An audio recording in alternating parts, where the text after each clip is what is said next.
Oi, pessoal. Hoje eu venho aqui com uma ideia, né, uma provocação de um colega meu, de um amigo, o Fabrício Damolin, professor de física, e ele fez a seguinte provocação: será que as pessoas sabem o que significa realmente esta equação aqui? Muita gente associa ao Einstein, né, física, inteligência, etc. e tal, mas o significado mesmo, o que que é? Basicamente é que massa é equivalente à energia e essa equivalência é dada pelo quadrado da velocidade da luz. Mas como que a gente consegue dar um exemplo para verificar de maneira prática o que, que isso aí realmente significa? Então vamos tomar aqui uma questão bem comum nos dias de hoje, principalmente depois da energia solar, que é a questão da potência média que o Sol irradia sobre a Terra. É um valor conhecido, 1.361 watt por metro quadrado. Isso aqui é muito usado pelo pessoal de energia solar.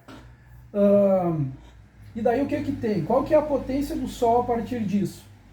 Essa potência ela é distribuída ao longo de uma esfera que passa pela Terra.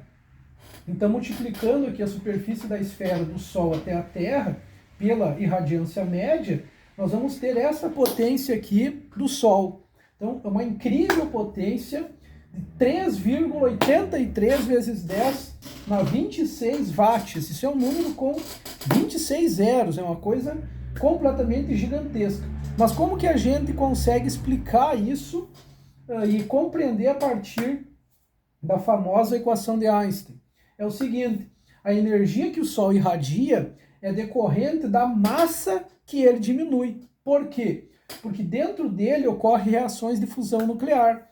E nessas reações de fusão nuclear, os átomos de hidrogênio se combinam formando átomos de hélio e no processo acabam emitindo diversas subpartículas e radiação, várias parcelas do espectro eletromagnético. E a energia dessa irradiação é equivalente à massa perdida pelo Sol. E o que, que nós fazemos? Simplesmente calculamos a taxa com a qual a massa varia usando esta equação. Então ela é C quadrado vezes a taxa da massa. Então, temos aqui a taxa de energia, né, que é a potência, isolamos aqui a taxa de variação da massa, substituímos aqui a potência média do Sol e obtemos aqui a taxa de variação da massa do Sol por segundo.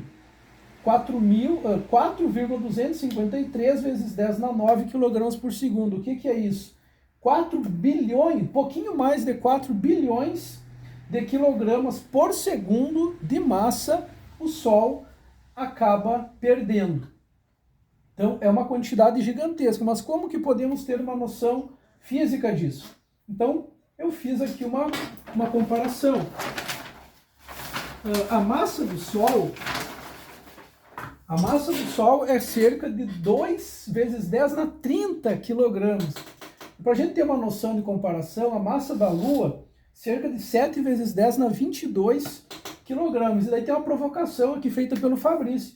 Quanto tempo levaria para o Sol perder uma massa equivalente à da Lua? Daí a gente faz uma continha simples aqui, de proporcionalidade, razão e proporção. Demoraria um pouquinho mais de 500 milhões de anos para o Sol perder uma massa igual à massa da Lua.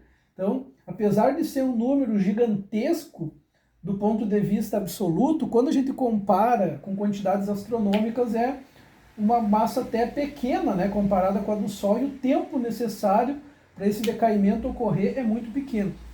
Para a gente ter um pouquinho mais de noção, uma outra provocação que o Fabrício fez. Essa diminuição de massa afeta a órbita da Terra. Então temos aqui a fórmula para cálculo do período orbital, onde μ é parâmetro gravitacional padrão, né? Aqui Gzão é a constante de gravitação. Então esse aqui seria o μ hoje com a massa do Sol atual, esse é o μ depois com esta pequena redução de massa do Sol. Substituindo aqui na fórmula e subtraindo, depois de mais de 500 milhões de anos, a órbita da Terra diminuiria só 0,6 segundos no tempo de um ano. Então, o que a gente conclui disso? A quantidade de massa que o Sol perde por segundo é uma coisa gigantesca. Mas quando comparado em questões astronômicas é pequeno. E observar isso em termos macroscópicos, principalmente por observação de mecânica orbital, é algo bem sutil, né? Por isso que a gente sempre tem que fazer aquela observação. Tome cuidado quando vai pensar em aplicar mecânica quântica e relatividade restrita para fenômenos macro, para fenômenos do cotidiano, porque você pode se iludir, porque não é bem assim as coisas. Mas o principal mesmo é mostrar realmente o significado da fórmula de Einstein, que massa é equivalente à energia. Então, espero que tenham gostado e que esse vídeo lhe sirva para alguma coisa. Então, se gostou, então curta o vídeo aí, se inscreva no canal, compartilhe com seus amigos